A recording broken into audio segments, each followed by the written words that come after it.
Hey, what's up guys and gals? My name is Rick9G. Thank you so much for joining me today. I have a very special I Love Lucy theme video and I want to share it with you. I do have to start out by saying I apologize for the quality. It was a very big challenge to get everything set. I did my best. To be honest, I wanted to make this a type of a podcast, so just audio. But I thought since it was YouTube, I would make a little bit of effort to get the visuals. Like I said, it was kind of a nightmare just to get it all put together and to get it work right. So I did the best that I could, but I really wanted to get this interview for you just documented. And so hopefully you understand the crudity of the not great quality, but I think what is great here is the message and just the questions. I think a lot of you will appreciate a lot of the answers that are going to be told in this interview. And so thank you so much for watching and enjoying. Don't forget to leave a thumbs up and to subscribe for more Lucy content.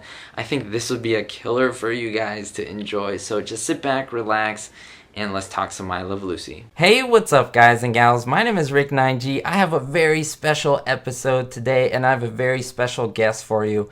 I know you're all surprised to see him. A lot of you will already know who he is. I want to give a big welcome and a big thanks for him to be on my YouTube channel. His name, of course, is Jess Oppenheimer. And he has a huge tie to I Love Lucy. And he has a big announcement that he has to make at the end. So he has some great questions that he's going to answer. And at the end, like I said, you want to stick around because there's going to be something that you're going to absolutely love. So let's start from the beginning. Welcome, Greg. Thank you for being on. Thank you for having me.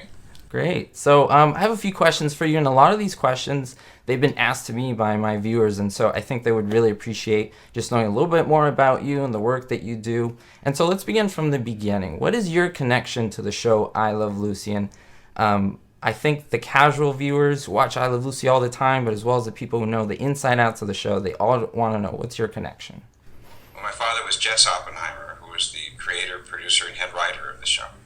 So it's a pretty close connection. Awesome. And like I said, it's great to have you on. And it's really hard because, of course, the show being done in the 50s, a lot of the original people who were working on the show or actors, most of them are obviously, unfortunately, gone. But we do have people that are directly connected to the show. And so it's great to have you on here. Okay. So where I'd like to go to is in terms of the show itself. Everyone knows I Love Lucy, whether you're a 3-year-old kid or someone in the 90s, everyone knows the show. And so your father's seen Lucille Ball, right? You mentioned to me, called him the brains of the show because he was the creator. And so what do you think your father's contribution to making the show so timeless was? Well, he really was in charge of all aspects of the show. Everything from the editing to the music to the casting to the writing, of course. He and Bob and Madeline, Bob Carroll Jr. and Madeline Pugh, the three of them wrote, in the first 40 weeks of the show, they wrote 40 shows. Wow. Which is amazing because today, you have 15 staff writers and they're writing 22 shows a year. Three people, and he was producing the show too, and he was the only producer when the show started. And he was a perfectionist. He required everything to have a logical explanation. If something, people would say, well, this, I can think of an explanation of why Lucy might do that, but if it wasn't immediately obvious, he thought, well, maybe the viewers might be drawn a little bit away from the story, just thinking about, well, why did that happen? And so he wanted to iron all that out before it got on the air, and he just brought it all together, I think. And the amazing thing about the show is there wasn't a sour note in the whole thing. I mean, everybody in the cast was great. It had great music. It had wonderful cinematography. It had great sets. It had great makeup. It had great writing above all. And nobody could beat Lucy, of course, and Desi. And if any one thing had been out of kilter, a false note, it would not have the staying power that it has. But it just, everything worked. I think you touched upon so many good points that I think some of us don't even notice. Like there was people working on makeup and the storylines, and it wasn't just the people on camera, which we all know and love, but it was just a team of people who were doing such a great job, and of course your father heading that whole deal. Okay. One of the things that some people think that Lucy, she made everything look so natural that people think she's ad-libbing. She never ad-libbed a line. Maybe occasionally when somebody would make a mistake and she would say, "What did you say?" or something like that. But it was all in the script, and in fact, there were whole pages of all capital letters, the stage directions of what she was supposed to be doing and exactly how and when she's supposed to make certain expressions. And she called it the black stuff because the pages were single-spaced capital letters, and there was so much ink on those pages. Oh my goodness. The pages were practically black. That's amazing. That's amazing that all of her actions were pretty much written out. It wasn't her just thinking, oh, this will be funny, I'll just try it. No, everything was scripted in that way. Right. Very, very cool. And I want to mention something because, of course, the show is still, you can still go on TV, put on a channel in many countries in the world and just watch I Love Lucy. But some of us really big fans love to say, hey, I want to watch episode 45 right now. So they just pop in a DVD and enjoy an episode. So I don't know if a lot of people knew this, but you have a big contribution to these. This is an example here of the season 2 DVDs. Can you tell us your contribution to making these DVDs and getting them out? I produced the DVDs, and by that I mean I supervised the editing of the shows to put back all the material that had been cut out of the original network broadcasts for syndication, and in fact CBS didn't even have the material anymore because they cut it out of the negative. Oh wow! And the only copies in a lot of cases were we had at home in our basement, my mother's basement. We had all the original 60 millimeter network broadcast prints, and so I brought them into CBS and we cut them into the shows. I did all the biographical profiles of the casts, which was interesting to me. A lot of people didn't have credit on the show, but I had to figure out who were these people.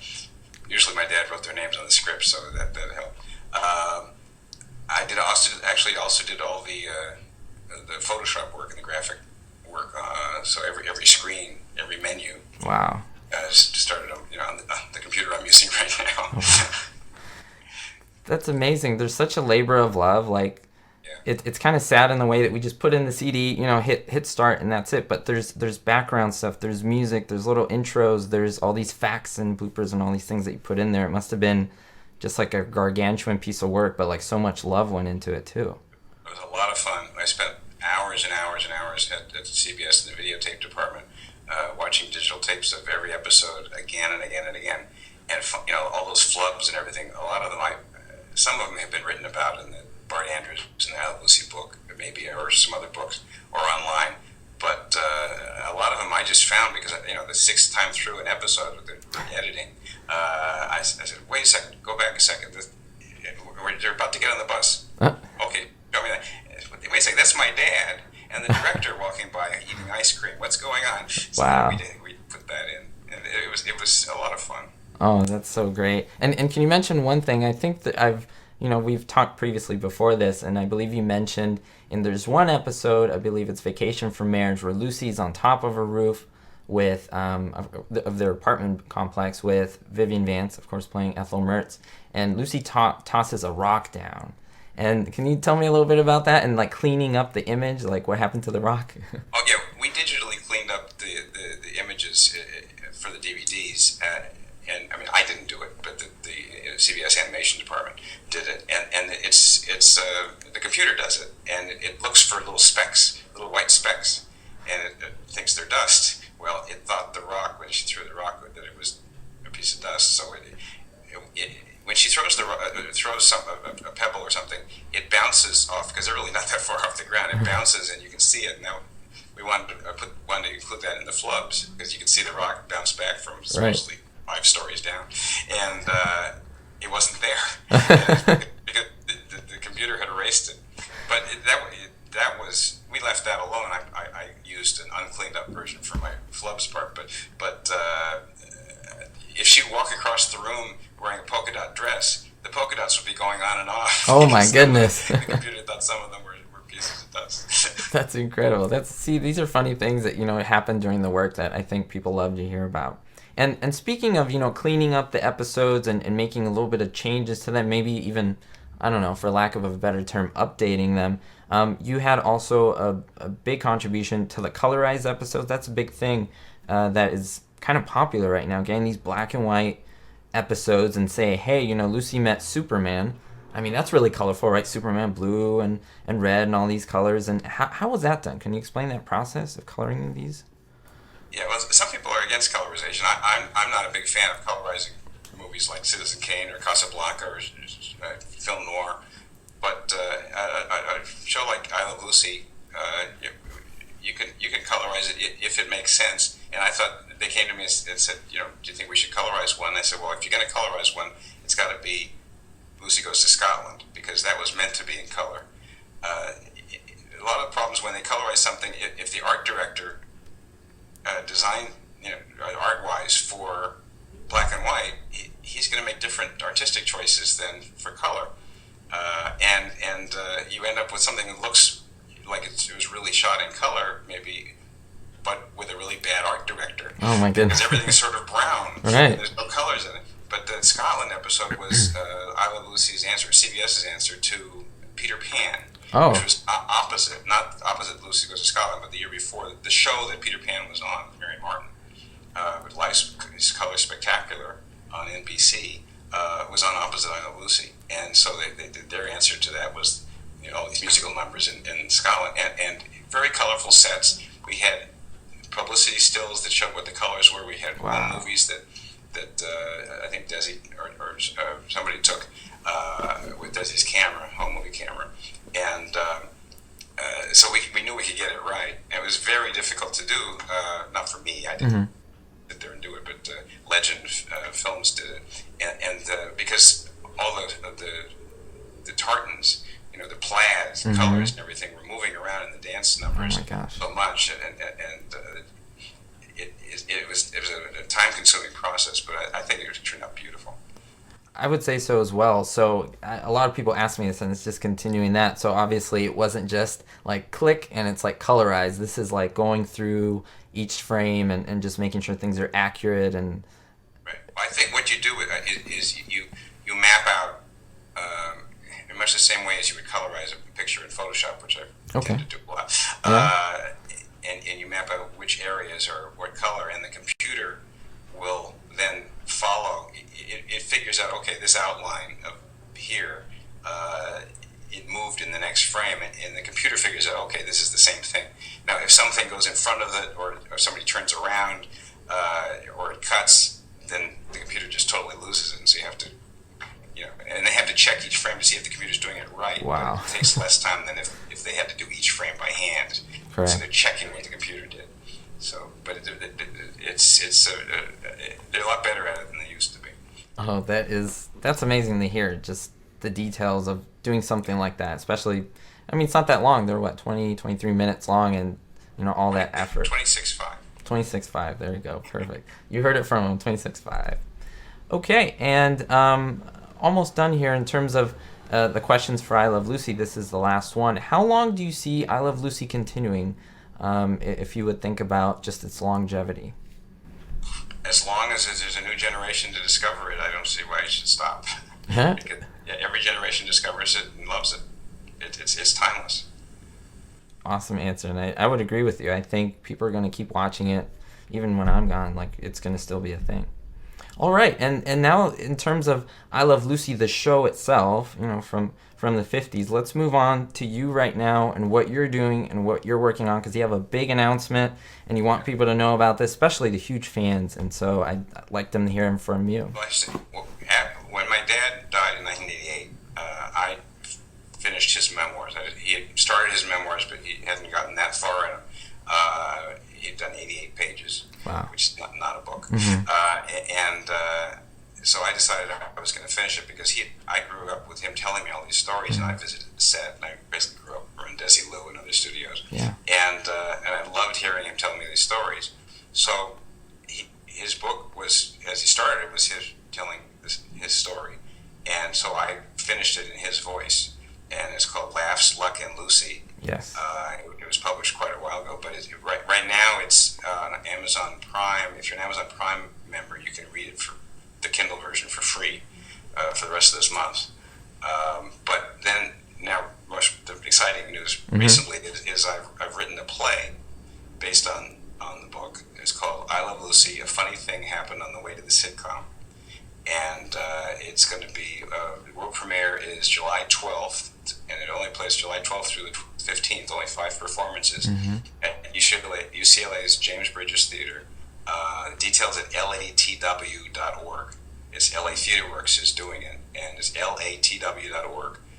It's a comedy based on the book, about how Lucy got on the air and became a hit. Sarah Drew, who is from Grey's Anatomy, she plays April on Grey's Anatomy, she's wonderful, is playing Lucy. Oscar Nunez, who was Oscar the accountant on The Office, actually Cuban, is playing Desi. And Seamus Dever is playing my father. He was Detective Kevin Ryan on Castle, one of the stars of Castle, and the whole cast is wonderful. And if you're an I Love Lucy fan, you should really go. It's gonna be recorded. The performances are gonna be recorded. There's only 5 of them, and then put on public radio later in the year, and you'll be able to buy the CD or download it as well. And so it's latw.org. latw.org, and what I will do is put the links on the description for you. I'll show you even an image of the actual just the advertising for the play so that everyone can see that. And not only that, you even mentioned the book. You and your father's book is going to be free. It's free on Kindle right now.